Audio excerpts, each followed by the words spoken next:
Well, what we know is that Super Tuesday is the moment the race truly goes national. We've got votes going on from coast to coast, and our strategy is to continue with the message that I'm reaching to every voter with, which is that I respect Senator Sanders, who is the front runner right now.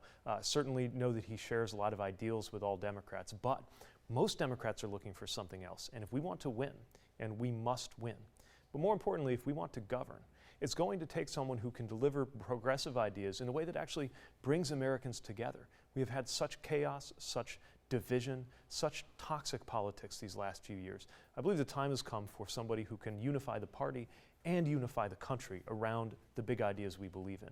And there is an American majority right now that agrees that we need to raise wages, empower workers, do something about climate change, deliver health care to everybody, including lowering prescription drug costs. Right now, there is an American majority that's not being reflected in what's coming out of Washington. So now is our chance to turn the page, stop accepting the political warfare we've gotten used to in Washington, strike a different tone, and get things done.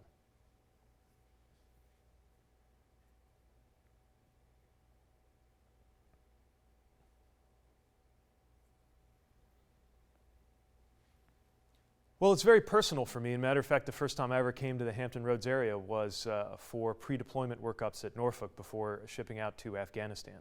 And I know what it is, what it means to be sent to war on the orders of an American president. Our active duty military deserve a president who understands the stakes of decisions that are being made. But also our service members and families deserve a commander-in-chief who will take care of them, not diverting money that could be used for housing for military families and schools to build a wall, but making sure that we're supporting those, whether it's in uniform or by loving those who are in uniform, who give so much to the country. And we've got to recognize that our obligation to those who serve doesn't end when they end their time in active duty or retire from the reserve. It is a lifelong commitment, and we've got to do a much better job as a country keeping our promises to our veterans.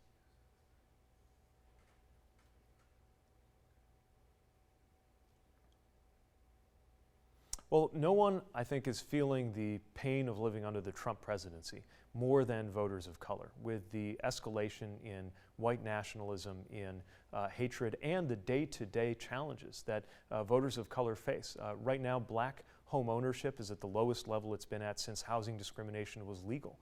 We're seeing Latino families subject to new levels of bullying and discrimination regardless of their immigration status. It's time for a president who will lift up the voices of those who have been systematically excluded from the American experience and take concrete steps, not just to combat systemic racism, but to deliver economic empowerment that is the best path to equality, in addition to political empowerment, which is why we need a 21st century Voting Rights Act to make sure the kind of racial voter suppression that has sometimes twisted the outcomes of elections in recent years cannot continue and cannot stand.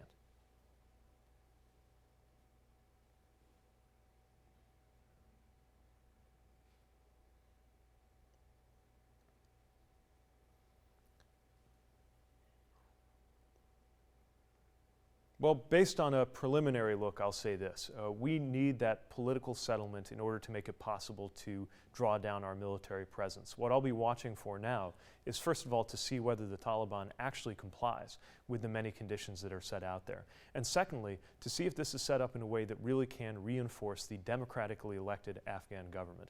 There's no question that the only way out is a settlement. We've got to make sure that it's a settlement that lasts, one that protects American interests, and one that leads to peace so that we don't find ourselves being sucked in because there is once again in the future a threat to the American homeland that begins in that country.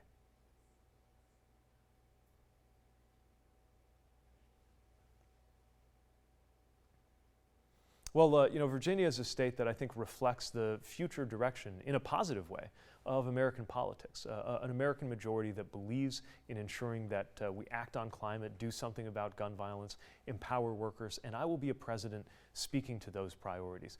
What I've seen in our many visits to Virginia is a fantastic energy for the message of our campaign. As a matter of fact, in addition to staff, we have over 3,000 active volunteers who've been fanning out across every congressional district to help spread the message. We had the better part of 10,000 people attend our last event in Virginia, and I'm seeing that energy around a vision of a different kind of politics. It's not just that we got to change policies, that's for sure.